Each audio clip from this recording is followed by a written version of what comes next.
इस एरिया में जो वाटर है वो रॉक्स के नीचे फ्लो कर रहा है, और रॉक्स आपकी बड़ी बड़ी होंगी। बात को समझिए, रॉक्स अगर बहुत बड़ी बड़ी होंगी और वाटर इसके नीचे से फ्लो कर रहा है, तो जो ट्री होगा उसको नीचे तक जाना पड़ेगा ना पानी लेने के लिए। तो नीचे ट्री जाएगा क्या? ट्री का वही पोर्शन जो पानी को सक करेगा, और पानी को सक करता क्या? रूट्स। तो हमेशा यहाँ पे क्या मिलेंगी? लंबी। देखो ये प्रैक्टिकल आंसर हुआ उसका। मैं इसीलिए क्यों बोलता हूँ कि बैग बांधो निकलो, दुनियादारी देख के आओगे तो आंसर वो समझ में आ जाएगा। भाई जो बंदा पहाड़ पे रहता है उसको पहाड़ की चीजें पता है, आप प्लेन में रहते हैं आपको प्लेन का पता होगा। मेरी बात समझ रहे हैं? इसका फर्क पड़ता है, इसीलिए बोलता हूँ घूमो थोड़ा सा, जरूरी है। खैर लिखिए, the tree has longer roots. यहाँ के पेड़ लंबी लंबी जड़ों वाले मिलते हैं।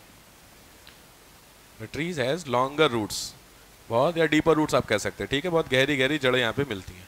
रीजन आपको समझ में आ गया होगा, ठीक है। तो ये हिस्सा आपका क्या कहलाता है? ये हिस्सा कहलाता तुम्हारा भाबर। क्लियर हो गया सबको?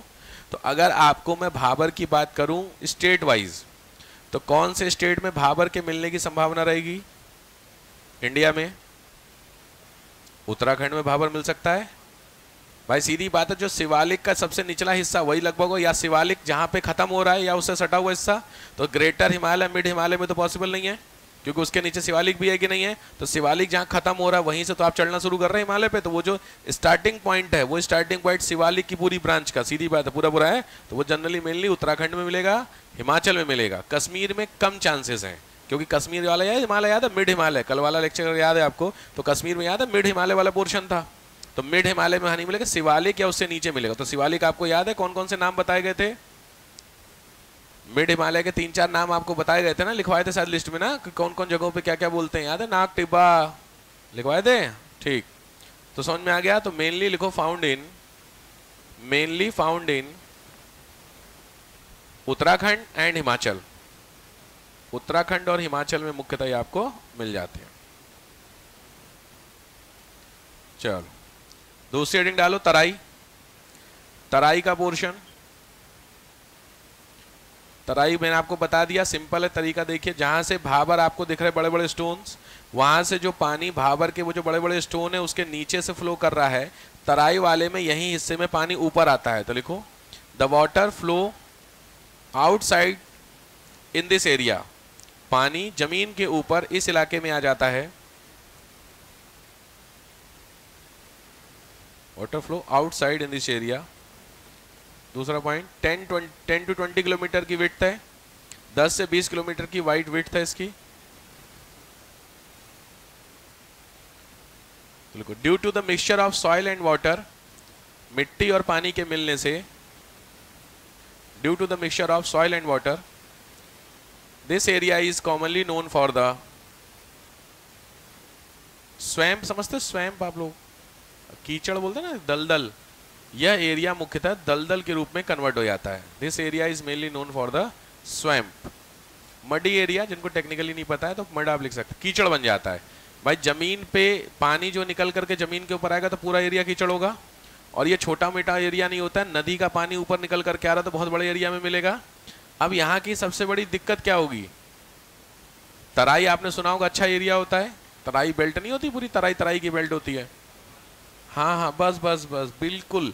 नदी देखो सीधी बात है, हिमालय शिवालिक से उतरी तो शिवालिक से जस्ट नीचे आपको भाबर मिल गया, और भाबर के जस्ट आगे वाला जो क्षेत्र होगा वही नदी ऊपर निकल जाएगी। तो वो जो वर्ड यूज कर रहे हैं हल्द्वानी, काठगोदाम में, काठगोदाम का थोड़ा सा आगे का हिस्सा होता है वो पूरा वही भाबर होता है।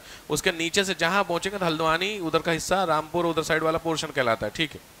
वो है डिस्ट्रिक्ट वाइज। बट लॉजिकली बताइए यहाँ की सबसे बड़ी दिक्कत क्या होगी? प्रॉब्लम यहाँ की सबसे बड़ी क्या हो सकती है? एग्रीकल्चर होगी। No agriculture. अरे पानी तो अच्छा है, पानी तो आपको साल भर मिल रहा है यहाँ पे। जमीन के ऊपर पानी तो हमेशा निकल करके आ रहा है ना साल भर। तो सीधी बात है, ऐसी फसलें जिनको पानी ज्यादा चाहिए आसाम से हो सकता है कि नहीं हो सकता है। इसीलिए बहुत कॉमन क्रॉप है चावल। तराई की बहुत कॉमन क्रॉप है। मेरे उधर गोरखपुर साइड में पूरा चावल यही बेल्ट ही है भैया। सीधी यहाँ पे हमेशा पानी रहेगा क्योंकि जमीन से ऊपर निकल करके आ रहा है पानी। तो हमेशा पानी वाली फसल उगाओ तो काम करेगा कि नहीं करेगा। इसीलिए गन्ना और चावल ये दोनों बहुत कॉमन क्रॉप, अभी लिखाऊंगा मैं इसको। तो एग्रीकल्चर की दिक्कत यहाँ पे सबसे बड़ी है, वो दिक्कत है मच्छर। मिलेंगे कि नहीं मिलेंगे भाई? सीधी बात है, पानी और कीचड़, मच्छर कहाँ होते हैं? पानी में, और ऐसा पानी जो फ्लो ही नहीं, स्टक वाटर में होते हैं। तो सीधी बात है, जो कीचड़ वाला एरिया होगा पूरा पूरा, वहां पे आसानी से जमीन में कीचड़ अवेलेबल होगा, तो वो जो मड एरिया होगा उस एरिया में मच्छर बहुत आसानी से होंगे कि नहीं होंगे? इसलिए इस बेल्ट को याद रखिए, मच्छरों के लिए एपिडेमिक माना जाता है, खतरनाक वाला एरिया होता है। इसीलिए गोरखपुर में मच्छर जो हैं वहाँ वो इस लेवल पे फैले हुए हैं कि यूपीएससी में 2018 मेंस में क्वेश्चन आया हुआ था, मच्छरों से होने वाली एक बहुत फेमस बीमारी है, उसका नाम है मस्तिष्क ज्वर। वो बीमारी नहीं जो आप जानते हैं, मलेरिया, डेंगू, वो सब पुरानी है। मस्तिष्क ज्वर को बोलते हैं जापानीज इंसेफ्लाइटिस, दिमागी बुखार। सिंपल भाषा में, छोटे बच्चों को, 5 साल से कम के बच्चों को होता है, और वहाँ पे कैजुअलिटी रेट अराउंड 93% है, मतलब डेथ रेट 93% का कैजुअलिटी। आप हिसाब लगाइए। इसीलिए गोरखपुर में योगी जी सांसद वहीं से है ना, अब तो एमपी सीएम हो गए, वरना पिछले 25 साल से थे, तो बहुत तगड़ा इनके ऊपर क्लेम किया जाता था कि आप सांसद हैं, वहाँ के एमपी हैं, उसके बाद भी आप ये नहीं कर रहे। आप बिलीव मानिए, ऑन एन सीजन में, जब बारिश का सीजन होता है, उसमें करीब करीब 4 से 5 हजार बच्चे ऑलमोस्ट खत्म होते हैं वीकली। अब डेटा मेरा समझ रहे हैं, यूपीएससी मेंस में अगर आ रखा होगा तो कुछ तो वैल्यू होगी क्वेश्चन की, याद रखिए। तो इस हिसाब से वहां पे था, बहुत लोगों ने क्लेम किया था इस चीज को योगी जी को लेकर के, बट इसमें योगी जी भी कुछ नहीं कर सकते हैं, क्योंकि ये कैसा है, नेचुरल बेल्ट है। तो नेचुरल बेल्ट में पानी कैसे सुखा दोगे? बात को समझे। आप क्या कर सकते हैं, तो आप ज़्यादा से ज़्यादा हॉस्पिटल जो उसको ठीक कर सकते हैं, है कि नहीं? बट सिंपल इतने बल्क में जब आएंगे पेशेंट, कोविड में देखे थे हॉस्पिटल के हाथ क्या हुए थे सेम, तो वहाँ पे बहुत फेमस होता है फॉर द जापानीज इंसेफेलाइटिस। यहाँ तक क्लियर हो गया मोटा मोटी? इसके मैं फैक्ट्स आपको बता देता हूँ। वो लिख लिया, वो बन जाता है, क्या बोलते हैं, मड वाला लिख लिया ना, देखो। Due to heavy rainfall and mud area, अतिवृष्टि और कीचड़ के कारण, अतिवृष्टि और कीचड़ के कारण, due to heavy rainfall and mud area,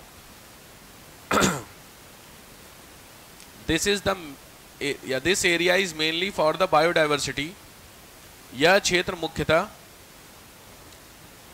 मुख्यतः जैव विविधता के लिए फेमस है, mainly for the biodiversity. But लेकिन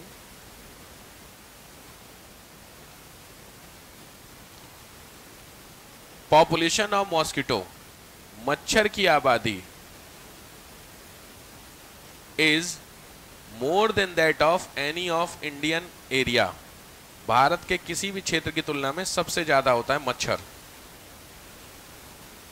which causes more than that of any of area in India, which causes, ये बीमारी जो मैं लिखा रहा हूं ध्यान से, Japanese, JAPANESE, Japanese encephalitis, ENCE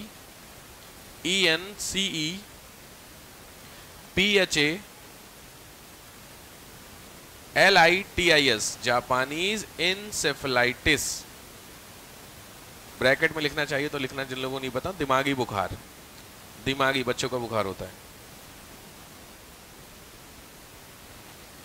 ठीक है? इसको मैं बार बार कह रहा हूं, दिक्कत है। दूसरा point, mainly crop which need more irrigation, mainly crop which need more irrigation, मुख्यतः ऐसी फसलें जो ज़्यादा सिंचाई चाहती हैं, मोर इरिगेशन। उसमें आपकी दो तो बहुत कॉमन होती है, गेहूं में भी चाहिए होता है पानी, बट उतना नहीं चाहिए होता, बट फिर भी इस एरिया में फसल है, पहला गेहूं, चावल, गन्ना, वीट, राइस, सुगर केन और कॉर्न। ये मेजर बेल्ट है, वीट, राइस, सुगर केन और कॉर्न, मक्का, ये आपकी मेन हो गई, ठीक है? तो ये हिस्सा तुम्हारा क्या कहलाया, भाबर। दूसरा हुआ तराई, डन। तीसरा ये बांगड़,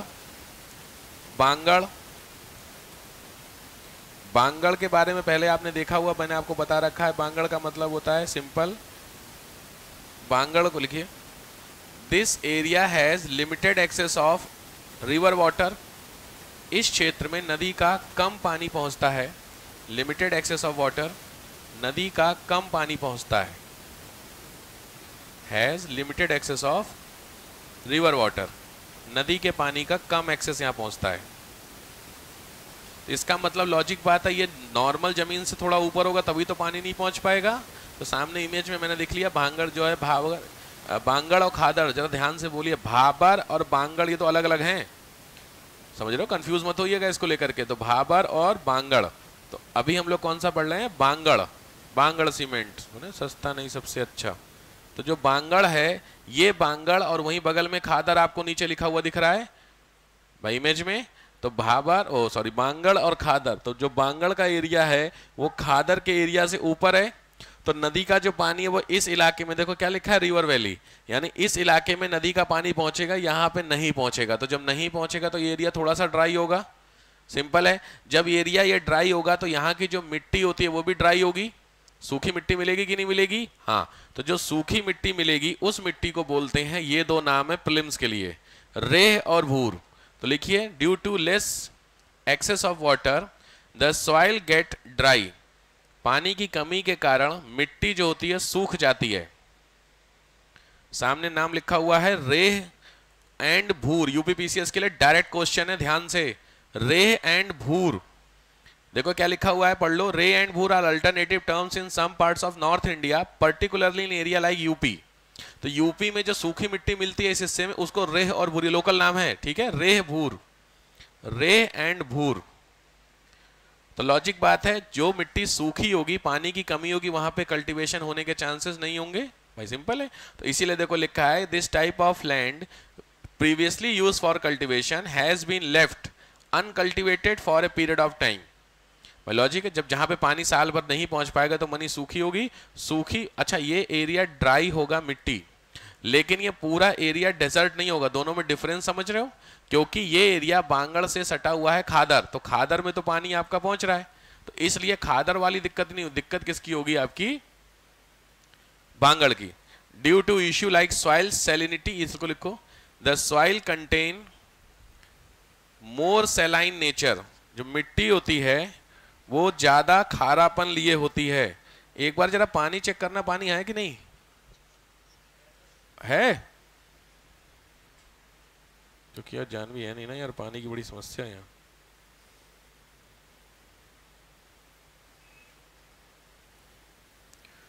ठीक है, तो देखो क्या लिखा हुआ है नीचे लाइन में कि due to issue like soil salinity और alkalinity making it temporarily unproductive. समझ गए? तो मिट्टी उतना उपजाऊ नहीं होती जितनी नॉर्मली आपकी होनी चाहिए। क्लियर हो गया?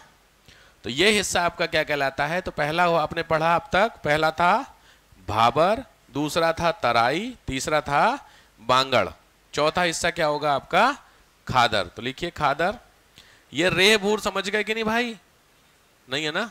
हाँ हाँ, नहीं उसमें मशीन में आ रहा है पानी, हाँ मशीन बचा होगा ना पानी, ठीक है, आज चल जाएगा, हम बाकी मैं उसको डलवा दूंगा। रे एंड भूर, ये क्लियर हो गया? ठीक, नेक्स्ट आओ। ठीक, लास्ट आइए खादर। ये जो मैंने आपको खादर बताया था, तो सिंपल बात है, लिखो most fertile layer of plain, उत्तर के मैदान की सबसे ज्यादा उपजाऊ क्षेत्र होता है ये, मोस्ट फर्टाइल लेयर होता है ये, नंबर 1।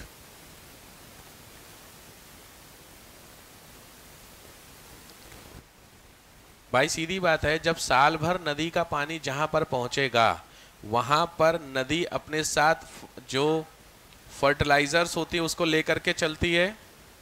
रिवर जो होती है वो जिस पहाड़ों से उतरती है नीचे की तरफ, उन माउंटेन में जो रॉक्स होती होंगी, उन रॉक्स में मिनरल्स मिलता होगा, तो वो मिनरल्स की ला करके एक पूरी पूरी लेयर यहाँ पे बनाएगी कि नहीं बनाएगी?